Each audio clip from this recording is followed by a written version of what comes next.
5 मई 2024 की सुबह थी। दिल्ली एयरपोर्ट पर हलचल हमेशा की तरह तेज थी। Airline sky Vista flight 7X23 जो कि दिल्ली से कोच्चि जा रही थी पूरी तरह भरी हुई थी। कुल 287 यात्री जिनमें 12 क्रू मेंबर शामिल थे। अंदर एक नवविवाहित जोड़ा था जो हनीमून के लिए जा रहा था।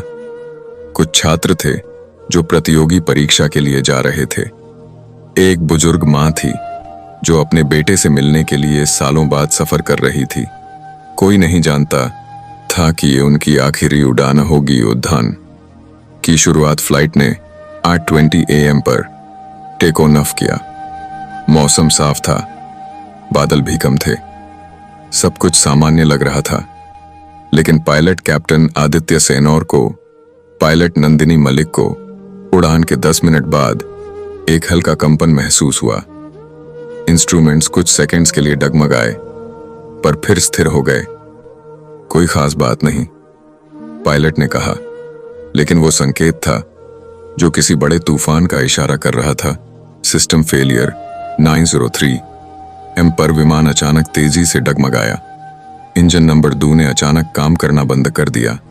अलार्म बजने लगे। ऑटो पायलट ने जवाब देना बंद कर दिया। कैप्टन आदित्य ने कोशिश की कंट्रोल करने की। Mayday flight 7X23 system failure emergency landing की कोशिश, लेकिन उन्हें जवाब नहीं मिला। नीचे जमीन करीब आती जा रही थी। यात्रियों की चीखें, बच्चों की रोने की आवाजें, मोबाइल से किए जा रहे आखिरी कॉल्स, एक ऐसा माहौल जिसे शब्द नहीं बयां कर सकते। टकराव 9:09 AM पर फ्लाइट 7X23 राजस्थान के करौली जिले के पास एक सुनसान खेत में आकर गिरा। टकराव इतना जोरदार था कि विमान के 3 हिस्से हो गए। आग ने सब कुछ निगल लिया। एक पल में 287 जिंदगियां जलती लौ बन गईं।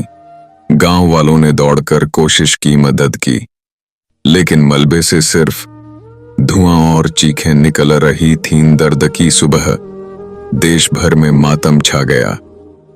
न्यूज चैनलों पर सिर्फ एक ही हेडलाइन थी, स्काई विस्टा 7X23 क्रैश, 267 लोगों की मौत, कोई जिंदा नहीं बचा। हवाई अड्डों पर रोते रिश्तेदारों का सैलाब था। एक बूढ़ी माँ अपनी बेटी की तस्वीर से लिपट कर कह रही थी, मेरा गुड़िया तो उड़ान से डरती थी, मैंने ही कहा था फ्लाइट ले जल्दी पहुंच जाएगी। जांच और सच्चाई। जांच हुई तो पता चला कि विमान में लगे इंजन को 3 महीने पहले चेंज किया जाना था, पर मेंटेनेंस रिपोर्ट्स में फर्जी साइन कर दिए गए थे। एक टेक्निकल इंजीनियर ने रिश्वत लेकर सर्टिफिकेट दे दिया था। एक दस्तखत ने 287 लोगों को मौत के मुंह में धकेल दिया। सरकार ने मुआवजा देने की घोषणा की, लेकिन क्या किसी का बेटा, बेटी, मां या पिता वापस आ सका? आखिरी संदेश। फ्लाइट की ब्लैक बॉक्स रिकॉर्डिंग में एक आवाज रिकॉर्ड हुई थी। को पायलट नंदिनी की आवाज, मां शायद मैं वापस न आ सकूं, माफ करना, प्यार बहुत करती हूं, अगली उड़ान नहीं होगी। बस इस एक में सब खत्म हो गया है।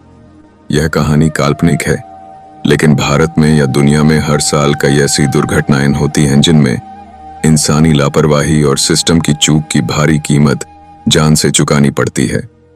क्या हम कभी सीख पाएंगे या ऐसी आखिरी उड़ानें यूं ही इतिहास बनती रहेंगी? अगर आपको ये कहानी पसंद आए तो लाइक करें, शेयर करें और साच की जुबान को सब्सक्राइब करें।